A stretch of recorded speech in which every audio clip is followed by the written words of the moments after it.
Hello mga ka-home buyers! Welcome to our real estate vlog for today. Atong bisitahon ang usa ka baligya nga property diri sa Bayugan City. So kini usa ka Travelers Inn which is pwede na gyudayon ka maka-take over na tanan gamit appeal sa mga investors din ang ngita og potential business. Kini okay kaayo, ready to operate na or income generating na. Karong adlaw nata diri sa Bayugan City ug ang akong ipakita ninyo ang usa ka sacrifice sale Travelers Inn nga dako kay potential. Kung nangita mo og nindot nga investment, tan-aw lang ug ayaw pag-skip. Kini nga Travelers Inn ready to operate na. Naa kini 20 spacious rooms ug ang tanan nga kwarto na aircon ug kaugalingong toilet ug bath. Perfect kay ni para sa mga business travelers ug tourist nga gusto o comfortable nga lugar nga puy-an.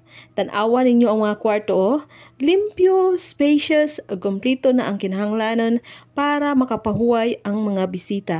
Kung kapoy na ang biyahe, ma-relax gyud diri. Pero dili lang ka naapagyud. Naa diri ang duha ka commercial spaces nga appeal sa property. Ang usa nag-rent og 14,000 pesos kada bulan ug ang usa gi-rent o 5,000 pesos kada bulan. Sure income na ni para sa imong negosyo. Ang nakanindot pagyud ani ang lokasyon. Ang property naa sa prime area sa Bayugan City. Duol sa mga schools, government offices, restaurants ug transport hubs. Ang traffic sa mga bisita ug renters sure kaayo nga consistent. Kung nangita ka og business nga ready to go og steady ang income, kining nagyud ang Travelers Inn para nimo. Ayaw na paglangan kay rushed sale ni. Ug mao ra to mga ka-home buyers, mga investors para sa mga dugang mga pangutana.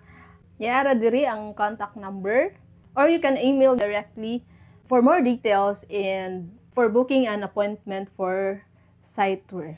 That's all for today. Thank you for watching.